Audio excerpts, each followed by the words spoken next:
actually played like D&D or any sort of tabletop. Yay. Is that everyone? I think that's most people. everyone. Awesome. So you guys have had like sat down and made a character for the first time or multiple times, and sometimes that can be hard, or sometimes it's really heckin' exciting. There's my first adult word. There's a whole row of chairs up there that you guys can see. It's not church. You don't have to hide. You guys can come up and see us. You don't have to. We're cool. There's so many like right up front. We're Prove good. it. Can you prove? I don't think you can Huh?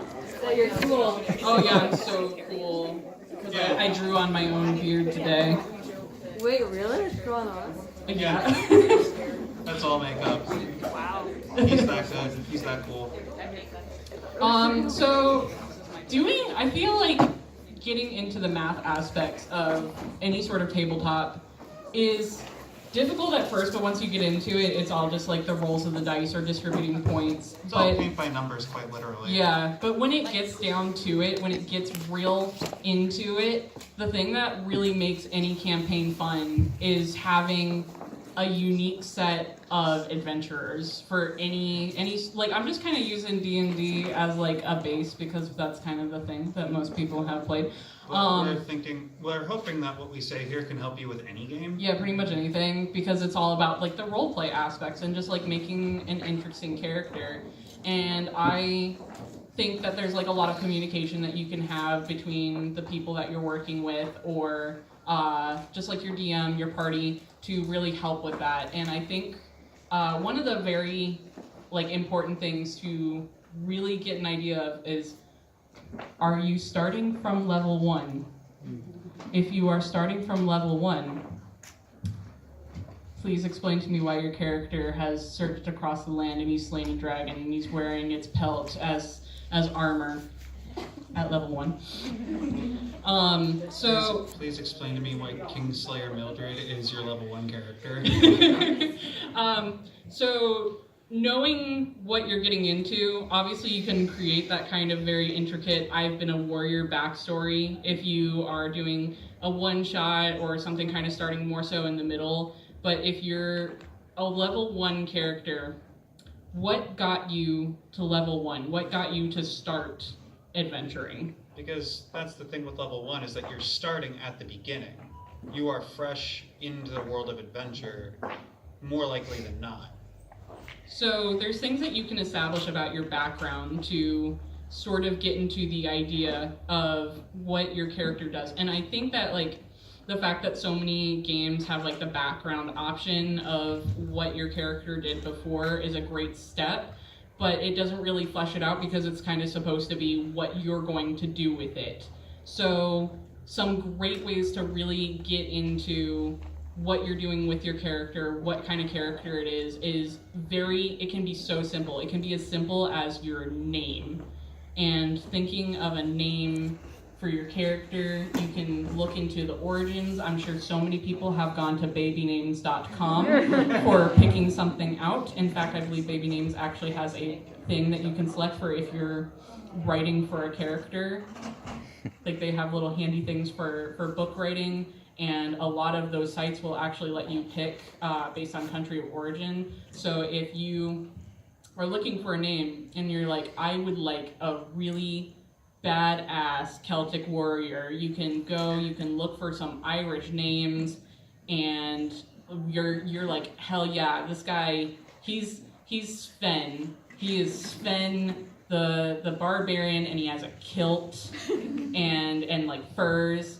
And he has this big ass axe that he uses, and he just inherited his axe from his family. It's been in the family for generations. His father and his father's father were all barbarians and fearsome warriors.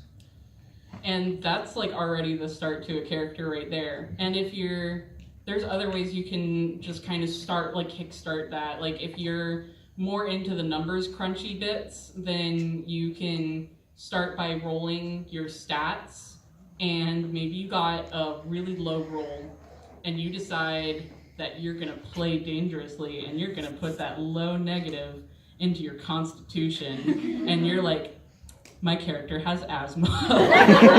And like But like that could actually be like really interesting that you and the DM can work out. It's like if you fail your Constitution save, maybe your DM like has you do Constitution saves for when you're running from danger or from traps, and You have to like basically prevent yourself from having an asthma attack while evading a rolling boulder. and this can just like create for some really interesting story moments when you're not playing to like only strengths. To create an interesting character is to give them faults, and you can work that into the mechanics of the game and make for a really interesting story. I had a wizard once with a 9 in dexterity, so, you know, -1 to all those checks, and I basically wrote it that as a kid he injured his foot and it never healed right, so he walked with a cane.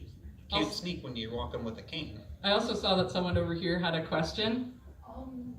I do like the idea, when playing with the lower stats and trying to make something out of it. The weird problem I found, and I was kind of curious what to do with this, and it sounds like. No, go for it. Like, I have DMs who will not let me lower my scores to fit the character profile I've set up. How do I convince my DM that I would rather roleplay the character than hit something? You could also ask if you can do like a point system where you start at basics and you can like add and detract to make up your stats. Beeson does that. Beeson does that. Yeah, there's a couple sort of things that you can kind of do. I realize that like a lot of people are very set in their ways of doing the rolling, and I personally let people detract if they want to, if it makes it more interesting. But I guess that is interesting that someone wouldn't let you do less. Yeah, that It doesn't gets sound... really uncomfortable if you try to change the point spread average. I think like just kind of talking about like maybe try and talk to them about how it can actually make the story more interesting, to like work with everyone to kind of make up for your weaknesses, because that should be like how a party do is being able to kind of make up for what others are able to do, and each person really lending themselves to the situation. Like an iron wall fighter who's really good at stopping damage probably can't solve a riddle very well, so his intelligence shouldn't be like 20. I will take your question, but I saw your hand up first. So exactly, a comment on that is the Game Master not wanting them to lower stats beyond a certain point. Maybe the Game Master is concerned about character and party survivability.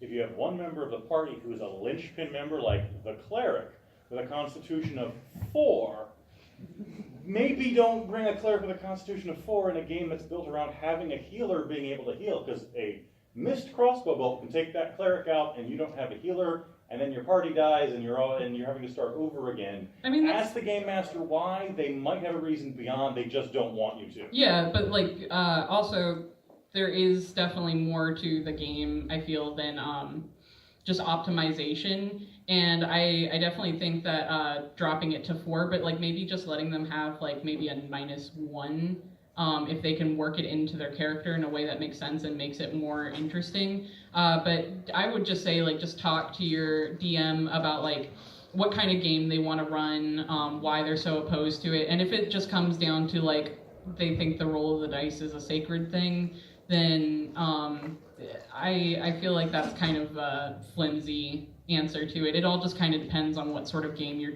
Dungeon Master is running, so you do need to kind of work it out with them. If not, you could always see about maybe starting your own game where you allow people to do that.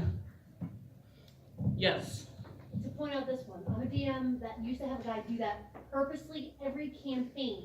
And it was he could single out a single skill set or a single attribute to more or less try to make the other campaign members not feel useful and try to flush them out so they would quit and try to get rid of me as a DM. So he tried to main character it. Yeah, more or less. He didn't want anybody to do anything useful except him. And No one in a game is the main character. Like generally you're going to end up having a party face. That happens.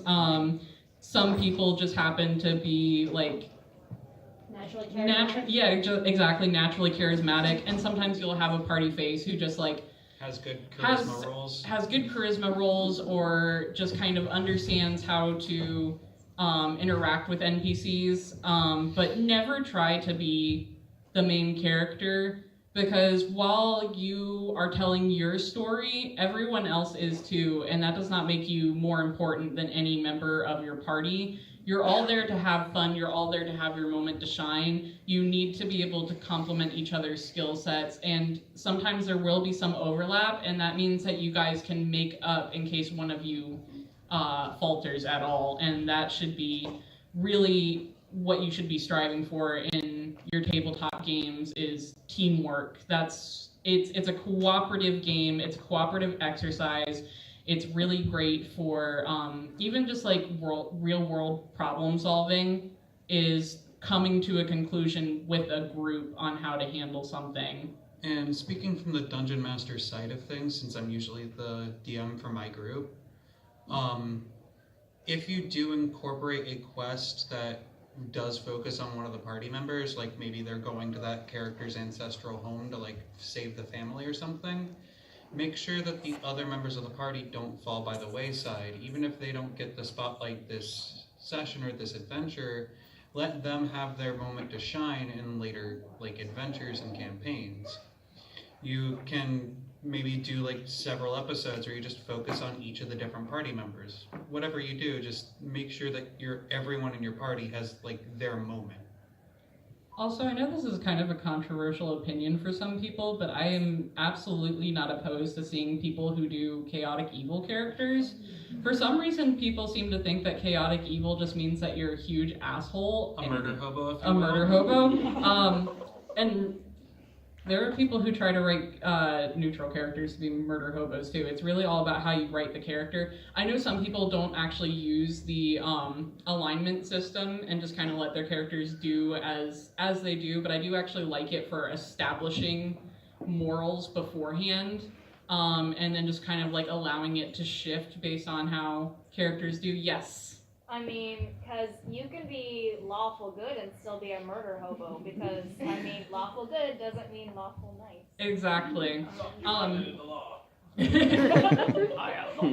Evil and good in most tabletop games is not quite so black and white. Usually, evil kind of more so means that you are self-centered. What you do is for yourself. And there's really interesting ways to work around any concept of the alignment. And these are all things that are strictly there for the flavor, not really as much the mechanics of the game. The developers of not World of Warcraft, Dungeons and Dragons actually do refer to stuff like that as ribbons. They're not there for mechanical benefit, they're just nice roleplay details. And those things can be like such a great start for deciding on like your character's moral choices or how they navigate the world. And that all is so easy to get into in the beginning. And once again, please talk to your DM, because if you are showing up to your campaign that's supposed to be in like an icy tundra and your character is a human in bikini armor, that might not work out super well for them. Yeah, like working with your dungeon master can actually like improve the party as a whole. Like if you ask the dungeon master what kind of world they are trying to create, it can help you create a character that marries that world more. Also, I'm totally down to answer some questions, because I know that this is kind of like an idea sort of panel for like taking things into the future. Yeah, this is more so just like tips and stuff for that kind of thing. Man, that was a very specific sentence, I'm sorry. Yes. What do you do when your DM can't really tell you about the world just because of like he's trying to make a secretive world that your character wouldn't know of to begin with? I would definitely say that probably establishing a hook for your party should be important. Just to go off an example, Avery, she was my dungeon master for a very large online game where every person made their character without anyone else knowing. So no one could really communicate on what class or what race or anything that anyone was playing. It was all going to be unveiled once the game started. and we got the idea that we are going to go to this cave because there's something valuable there, and we kind of were given a very small hint so that we could at least get a reason for why our character would be there, but we didn't know anything about what anyone else was doing. And then we all converged and found out who was playing what was actually going on. So you can hide things, and in fact, like, the whole party could hide something from each other, but to at least have an idea of what you're going to be doing so that you can think of what would motivate your character is important. So if your DM doesn't want to give you too much information, I would at least say, what would be a good motivator for my character? You with the red tie, I saw you raised your hand earlier. Oh, yeah, sorry, I was just going to say a little more about alignment. Mm-hmm. Just how I don't really use alignment in my games, but... So valid, I know many people who don't. Yeah, but, like, I view the chaos and law and the good evil axes as, like, beneficial to others versus selfish for, good. Yeah, that's actually a really good way to look at it. Law and chaos is a matter of what rules you set for yourself. Exactly. That's a really good way to look at it. Laws usually can even mean, like, the laws of your religion if you're playing a religious character, the law of, like, the land that you come from that may be different from, like, the lands that you travel to, things like that. Like, even just personal code, like, background doesn't kill. You had your hand up again, and then I'll take you at the end. So as a DM, I was trying to put a campaign online together, and there was a weird thing that happened online that I've never really seen happen in real life. I had people get mad at me for expecting a full character background history and a well fleshed out personality. Like, that is what the character sheet is for, is to have a fully fledged character. like writing down random traits they'll have, but I want someone to have a complete knowledge and understanding of this character. I want them to feel the character, otherwise it becomes a very boring campaign for me to narrate. I can understand people got that. upset. I think that it's not fair for them to be upset with you just for wanting something as part of your campaign when you're the DM. I think that it's just not a mature way to go about it, is to just get mad about it. But if you wanted to keep that person in your campaign, then you could possibly ask them if there was, like, an alternate method that you could use to try to get a grasp on their personality. If it's online, maybe you could ask for like a one-on-one sort of, like, role play sort of scenario for leading them to where they're going to go on their adventure. And, like, helping them figure out their character if they have some details they just haven't been able to hammer down yet. But otherwise, you as the DM, if you want something specifically for your game, that's kind of just, like, expected, given that there are background aspects on the character sheet, they shouldn't really have anything against filling it out. I know it can be time consuming, but even just, like, a paragraph long blurb of the information that you want so that you have something to work with shouldn't be too much to ask. And I will take you now. This waxes and wanes based on the type of GM you have. Some stick to the mechanics, some are more open-ended. For the two of you, both with GM and player experience, how often do you see or utilize narrative elements or elements of the game for fun to make exceptions pass over the mechanics? All the time. All the time. If something is more fun or will make a game more interesting and, like, without, like, messing up what everyone else is doing, if it's, like, so long as it's not, like, completely unfair. Avery has a character that she has. It's a tiefling, is it sorcerer? Yeah, sorcerer. Her name is Avarice. And she, instead of having, like, a spellcasting focus, has arcane tattoos to cast spells, and that means that she can't ever lose her arcane focus, so she'd never be, like, in that sort of situation. but every time she levels up to be able to use higher level spells, we've worked out that she has to pay to have those tattoos added onto if she wants to use those spells, and it's going to get progressively more expensive. More like in mid-gameplay, rather than having variant rules for a character. Say, oh, hey, this character did something creative, let me give them a bonus or Oh yeah. We reward creativity because it gets people to interact more if you reward that. We abide by the rule of cool. That's a good one.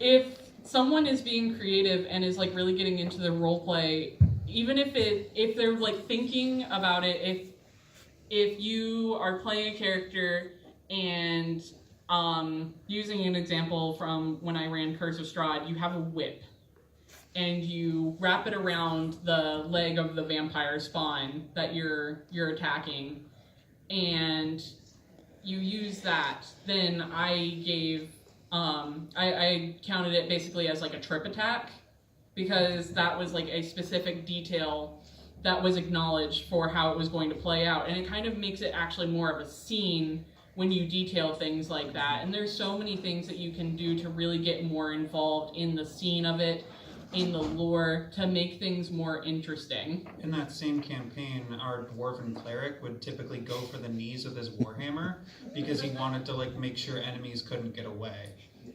And so then they would be like they would be knocked prone is usually how I would reward that, because if I was just straight up like, oh yeah, he's broken his leg and his movement speed has gone down. I did do that once, I think, when he got a critical, but I didn't want to make it too easy. But during instances like that where someone was like very specific and very detailed about what they were getting into, then I would reward that. In the same sort of vein, in the same vein, I think that rewarding people for getting involved is just like a way to get everyone involved, because it's so much more interesting if you are really trying to do group storytelling and have that theater of the mind sort of aspect to it going. I understand that it's really easy to be shy if you're maybe in like a public game store and you're playing and you just aren't comfortable with getting into things like that, but having a character voice can lend so much to things. And even just kind of having a way of the character speaking that you define when interacting with your DM, with your fellow players and the world, can just really create a very fun experience. Probably my most fun character that I was like willing to talk as came from the fact that I had a character that had a lisp, that talked like this all the time, and he was a cleric who was also a clown. He worshipped a god of whimsy, and he was a trickery cleric, and he just never shut up, even though he had this horrible lisp that just went on forever, and he always wanted to juggle for people. God, Finian was such a fun character to DM for. But I'm not really great at voices, so even kind of asserting a way that a character might talk about, like if they're more confident, then speaking within like an aspect of confidence to your voice, or more like meekness, or if your character is quiet, then establishing their actions while they're in a conversation, if they're not really talking, just to like kind of flesh them out more, or how they do their style of combat. You could even just like say you have a character who doesn't talk much, you could define what their facial expression is, like in reaction to something. Or because this is just group storytelling, you're all around each other, you're allowed to say what your character is thinking. Now, I don't think that that's a great idea to do constantly if it's going to be like, my character thinks this, but doesn't share it with the party when it's absolutely vital information, so therefore is going to screw everyone over. I think the solution of this riddle is an anagram of the word ocean, but I don't tell anyone. So just having maybe your characters given a quest, and it's a little girl is kidnapped, and this character experienced childhood trauma, and they feel for the plight of like anything that involves like someone hurting children. They kind of like, your player can share this like outside of the game and say that, yeah, they're on board, but like maybe the character is just kind of like, yeah, let's go get them. Like a normally like jovial character suddenly got really serious out of nowhere, but you can like add a character, say, look, they dealt with shit like this as a kid, this is something they take gravely seriously. But yeah, if it's like, I figured out the riddle, I think it. That's not really great teamwork there, and I can understand like maybe your character is like more likely to try and solve things themselves, but then you're not going to progress the game. Yes? In that vein, how would you recommend role-playing out a situation where you are smarter than your character and you solve the puzzle, but you know that they would not? You could actually like talk it over out of character and figure out how one of the more intelligent members of the party in character could have figured that out and like basically work as a team to figure out how the party would come to that conclusion. But on the other end of the spectrum, if you're the one who figured it out, then you absolutely deserve credit for it. So maybe it's like you're looking for a switch that had to be uncovered, and you figured out where it is, and you're just like, oh, whoops! Yes, Jack Frost, I see you have your hand up in the back. Yeah, I DM a party, and I was wondering, how do you deal with characters who have become overpowered by exploiting stuff that's perfectly fair within the game? Admittedly, I'm still figuring that out a little bit. I do XP penalties. Hmm? I do XP penalties. That's a good idea. XP penalties are a good idea. I actually have a suggestion. It's more based on dependent on the world you're in, but if they're becoming so overpowered that they've practically one-handed different combat situations, have the reputation of that person in the world rise enough to where people who are specialized in handling them find him. You could also like start throwing stuff at the party that overpowered character's skill set is completely worthless for. Yeah, if you have like a tank who just like blasts through things when they're just supposed to be defending the party, which is something that we've had. Tusk Carver. Utilize checks, like checks either from like spells or things that might sort of disable them in a situation or hold them back, like something like that just kind of, you know, avoids. Yeah, just checks are also really good. There are like some really unique like monsters and different things that you could include that would require a check that maybe they're not so great at.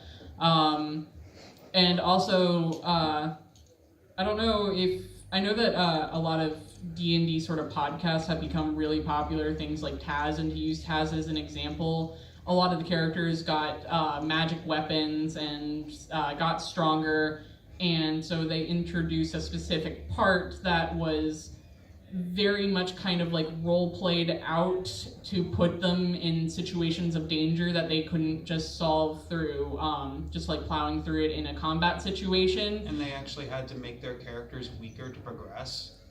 So situations like that where it's kind of like they're temporarily weakened and have to sort of learn to overcome it with a different thinking and mindset might be interesting. There's a couple ways to get around it, but it can be difficult just depending on what kind of party you're working with.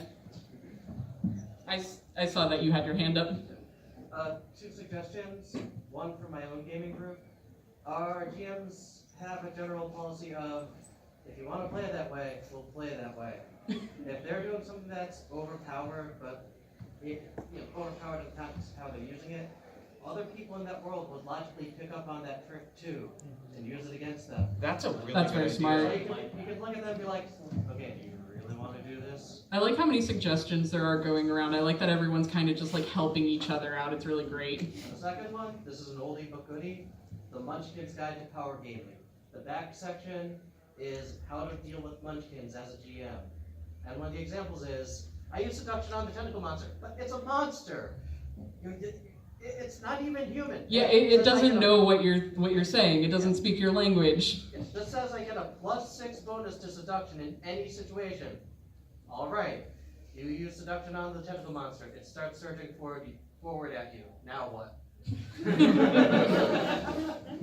There's also the hiss gronk rule of if it's not capable of speaking and you therefore cannot know if it is an adult and consenting, you should not seduce it. Or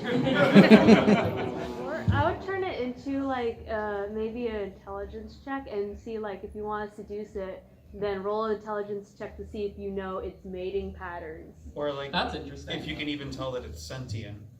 I would like to take your question. Well, it's about the player that's unbalancing through power. Is it a question of they've got gear that's insanely powerful, or is it they're mixing class features or feats out of books that's giving them power? Because you got to deal with each one differently. But both start with talking to the player and saying, do you realize that your power level has progressed to a point where you're leaving everyone else in the dust? Would you be willing to tone it back a little? Yeah, just like communication can Yeah, go a long way. If they say, yeah, I got no problem with it, then if their power level is due to items, have them give up a few items. If it's down to class feats and if it's items, you could also like try and install like you could probably like put in like a weight rule so that they're not carrying like every single magic item that they've come across. A gold piece cap, or you could just drop a dragon on them that breeds more than times destruction. Or it could break. Or a combination of general feats or class abilities, then you may find that restricting what books your players can pull things out of goes a long way to it. With 3.5, I can't speak to 5th edition, I haven't played much 5th edition, but 3.5 of Pathfinder, the longer the games went on, the more splat books came out, the more the wheels came off the power level wagon and everything went nuts. Limiting your party to Player's Handbook 1 and Player's Handbook 2, if you bribe me, does keep a tight lid on how powerful the characters can get to a certain point. There is also the point of which, if your characters are getting so powerful to the point where they're blasting through, and it's like all of them, if they're so powerful to the point where the game isn't really fun anymore, they're just kind of overcoming every obstacle, it might actually be time to start a new game. But that I would only say that if it's like every single character blasting through everything and you, the DM, cannot feasibly keep coming up with obstacles for them. See, there's a counterbalance on that, because I have the problem where it's the opposite. I've got a character that no matter what we look at, this guy, he's got no creativity, he's so narrow-minded, he doesn't do anything. You're gonna have players like that. It happens. And what the sad thing is, I have sat down, I have dissected his characters, I have ripped them apart, I have put them back together, I have Frankenstein these bastards. I've like literally made characters for some of my players before who then still kind of go on to use like the least creative ideas that they could have had for where they were going with them. And some people just take things very literally, and I can really only hope that the rest of the group can kind of like make up for it and kind of like instill some creativity to what's going on. When it's this lopsided, this long, it gets unfair. And obviously I can't speak specifically for your players, because if that's just how they want to play the game, I know I keep giving advice on like how to say things, but there are going to be stubborn people, and sometimes they just want to play the game how they want to play the game, and you're not always going to be able to talk to them. And it sounds like this particular person just doesn't quite understand and is just kind of more mechanically mindset, like without really knowing how to make it a creative thing. And that happens sometimes, unfortunately, but I wouldn't let it ruin the game for you. Yes, you. So I've had this particular problem where, like, the campaign that I'm in now, we're going into our 3rd year, but it's my first campaign ever, and it's my first 2 characters I've ever built by myself. Mm-hmm. And both times I've realized that I've got this pattern of making a character that requires the plot to be useful. And in the second campaign that we did, second year of campaign, the other players decided that they didn't want to be the heroes anymore. They just wanted to be mercenaries going out and doing their thing. So we ended up kind of putting the plot on hold and just going out and mercenarying, and my player is useless now because the plot went elsewhere. Yeah, the plot went away. So is there a way to kind of like help open myself up and curtail that trend towards needing the plot to create the character? You can try to to kind of like say in character that what you were doing was important to you, or that's very interesting. That you can try and say that it's like important to you as your character, and you can kind of like make it part of your morals. You can talk to the DM about it, because it kind of sounds like you're just sort of doing side quests at this point. Yeah. Would it help if I gave a bit more of an example? Maybe. What's going on? So the entire thing is homebrew. Mm-hmm. And the plot line was there's this country that's starting a war against everyone else and trying to deforest them using demons and dark magic. Mm-hmm. And my player can actually, I used the Horizon Walker, and they could sense portals. Mm-hmm. So this Horizon Walker Ranger was going around and met up with the rest of the group by chasing after these portals, trying to shut them down. Basically, and she was similar quest, different path, and they converged. Yeah, and they were. She was really devoted to the idea of shutting down these portals because it just felt so wrong to her as a natural ranger to have these tears everywhere. But the rest of the crew decided that they didn't want to have anything to do with being the hero. They're like, why do we have to be the hero in every single campaign? That kind of sounds like, obviously I don't know your DM, but it kind of sounds like it falls back on the DM where they did not give them a reason or a motivation to want to be part of the plot. Yeah. And it kind of almost sounds like you were the only one who had a motivation to be part of the plot. So maybe possibly talking to the group about how you can maybe bring up what you're doing back to the plot, maybe give more reason for why they should be motivated by this thing, because I assume that if your DM is good at world building, these things are still happening, and the fact that the characters refuse to help should affect them, and it should come back on them. Because literally all we are doing is side questing at this point. If all of this world is being tainted, then maybe it's starting to spread to where you are, and you are starting to be affected by it. Maybe the world is starting to warp. Like you could travel to an area where the world has been ravaged by this war, and there's like destruction and demons everywhere. I see multiple hands. It's so many hands. I want to take you from the back because I want to start pulling from different people. No offense, I want to give other people a chance. I have this problem and I don't know how to deal with it, so just looking for suggestions. Mm-hmm. But one friend, the people I play with, like we're a really close-knit group. However, our characters are in conflict with each other. So I am an honor-bound, honesty character and very by the book traveler with a thief that steals from everyone and killed his last party and is very, very, very my character would not be traveling with this character. So I'm trying to stay as a party and still stay true to my character. I definitely think that that's kind of another thing where the DM should work with you on, is to give you motivations for why you are staying together. Like, especially if your character is by the book and maybe this thief has a means to be there as part of the plot, and it's like you need them as a necessary, as just a necessary part of your team in order to overcome what you are trying to overcome. Because I think that having characters that do clash can be super interesting for just working together, because everyone thinks differently and it can offer really unique mindsets based on how these characters interact with the world.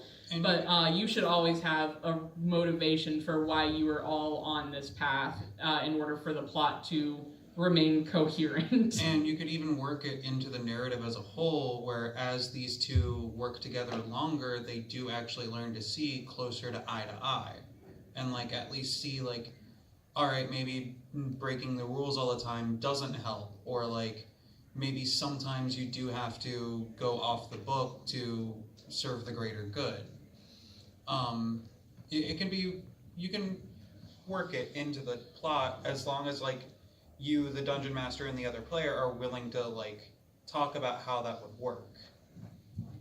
I will also take you in the back with your hand up. Yes.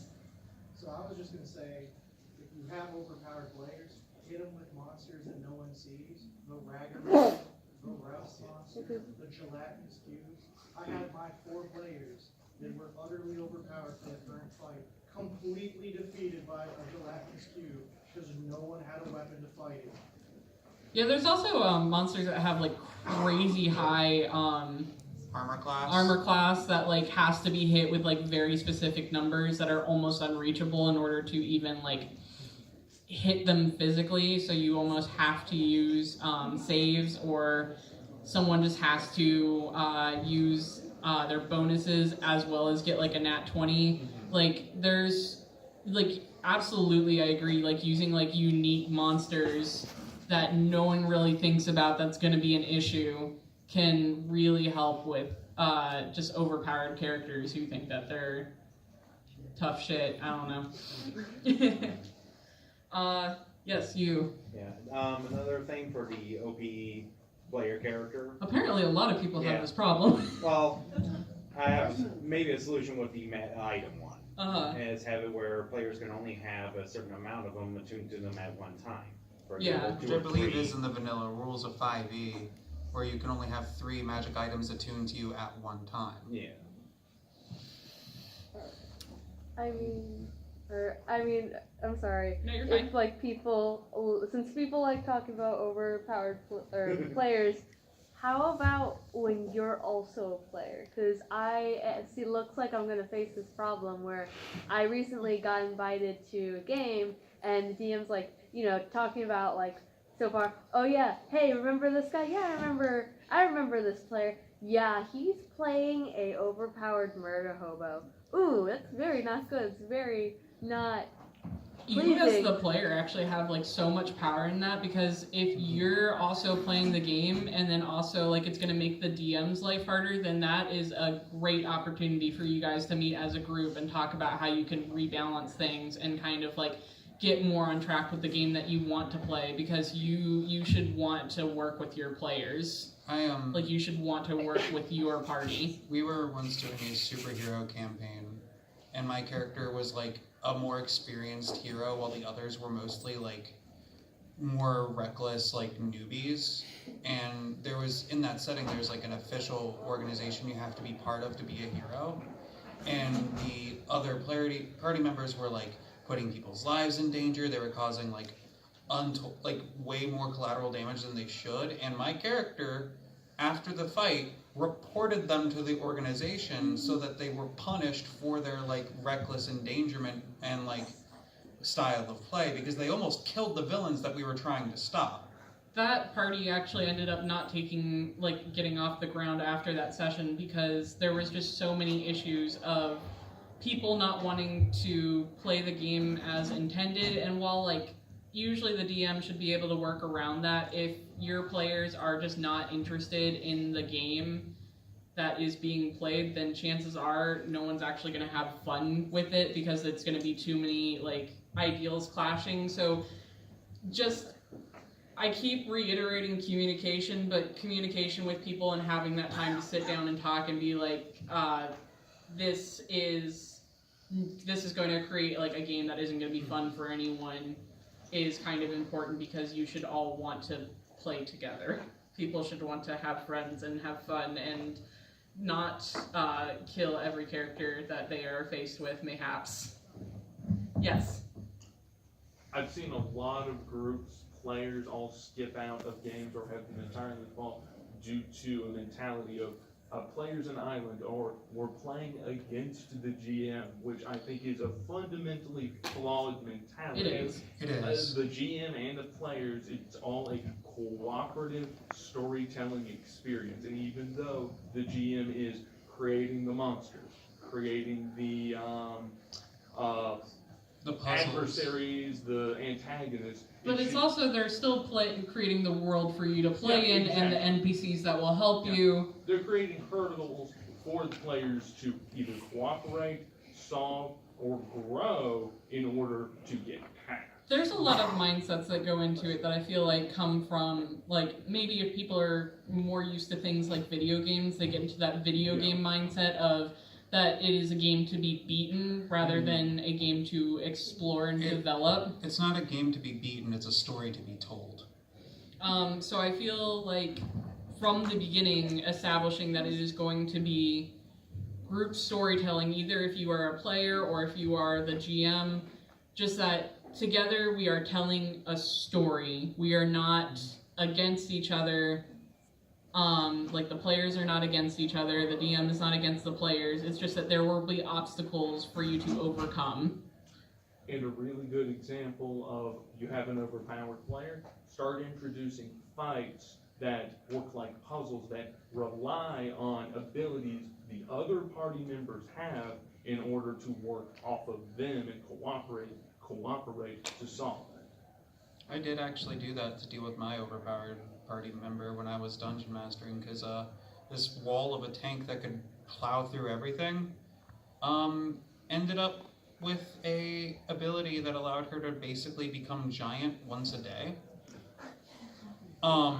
Because my it was wizard, cool though, so we let it happen because it was fun. Because the party wizard was mixing potions, and we were using a variant roll where she blew up to get that potion. We couldn't not let her have it. Yeah, or like if you mix it she together, died. Yeah.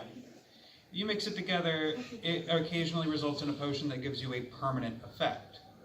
So gigantism. Yeah, optional gigantism. So I had the villain hide under a thing that the fighter was now too big to get under.